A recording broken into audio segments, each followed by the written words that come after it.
I want to be clear before we start. I'm not saying any of this is definitely true.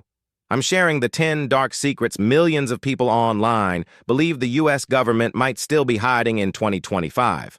The goal isn't to scare you. It's to explain why these ideas spread and what people point to when they believe them. Ready? Let's go. The shadow government. Who really pulls the strings? On forums, you'll see a single idea repeated. The people we vote for aren't the whole picture.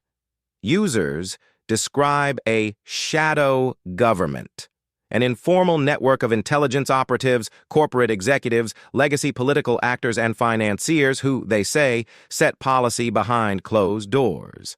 The claim isn't usually that elected officials are fake. It's that real power stays put beyond elections. People point to revolving door appointments, secret committees, and corporate lobbying as the evidence that decisions are often made in rooms we'll never see. This is the glue that ties into almost every other theory we'll talk about next. UFOs and classified anomalous programs. Since the government quietly admitted it studies unidentified anomalous phenomena, the internet exploded. Some ex-military witnesses and whistleblower hearings make people think there's an official stash of material. Crashed craft, weird sensor data, even alleged non-human biologics. Skeptics point to misidentified aircraft and sensor error. Believers point to sworn testimony, leaked videos, and congressional interest as proof something big is being withheld. The real effect? The UFO conversation gave a concrete example people use when they argue. If they can hide this, what else are they hiding? Surveillance, the visible stuff and the hidden layer.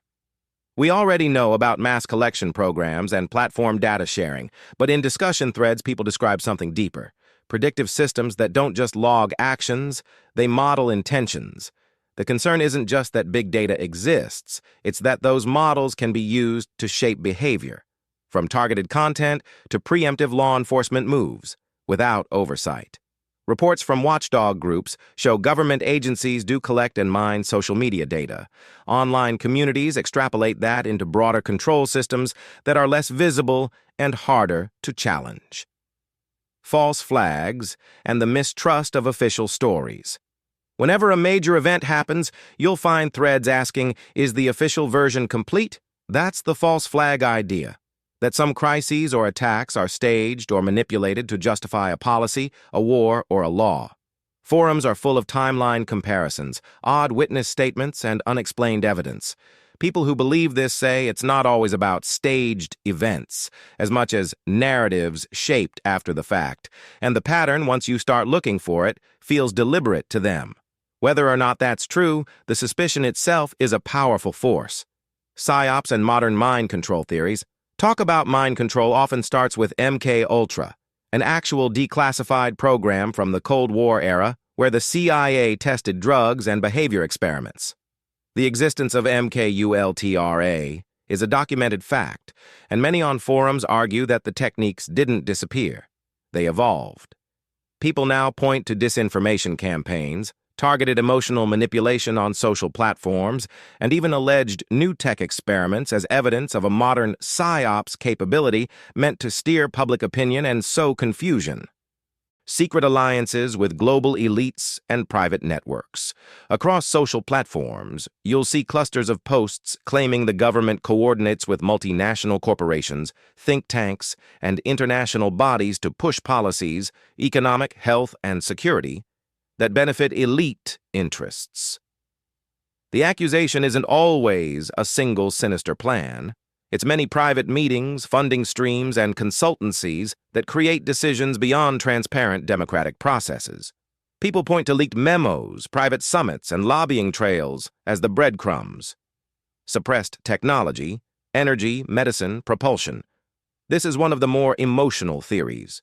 Claims that breakthroughs, free energy, revolutionary medical cures, or advanced propulsion have been discovered and then suppressed because they would destroy vested industries.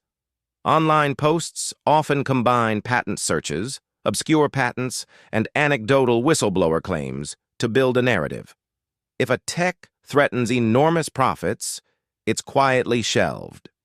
Whether or not any single claim stands up, the pattern of corporate control over patents and distribution fuels the suspicion. Mysterious deaths and conveniently closed cases. Whenever a whistleblower, investigator, or critic dies unexpectedly, conspiracy forums light up. People compile timelines, examine who benefited from silence, and highlight missing documents. The point followers make is simple. If inconvenient people repeatedly die or disappear around the same topics, the pattern looks like more than coincidence. That pattern is frequently cited to link otherwise separate mysteries together. Media, manipulation, and story selection. Distrust in mainstream media is massive on social platforms. Users often point to stories that get amplified, stories that vanish, and editorial choices that map to political or commercial interests.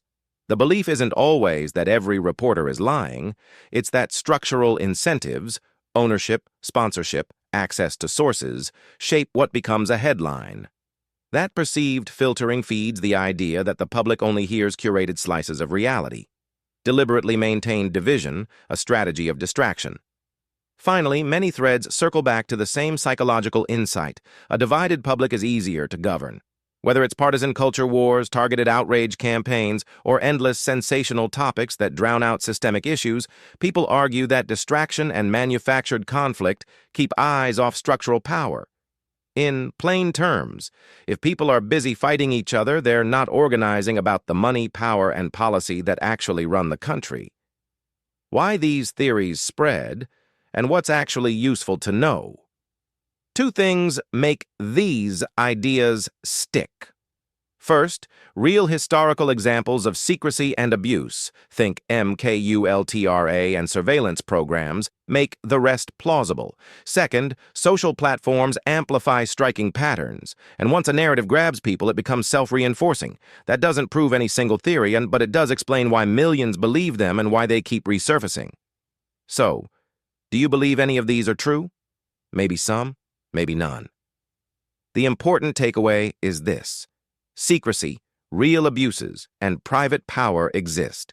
That creates a fertile ground for suspicion.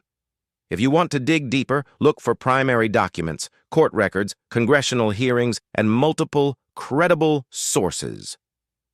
And watch how threads on Reddit or other platforms mix fact, rumor, and interpretation. Ask, what would convince me, and who benefits if people never ask?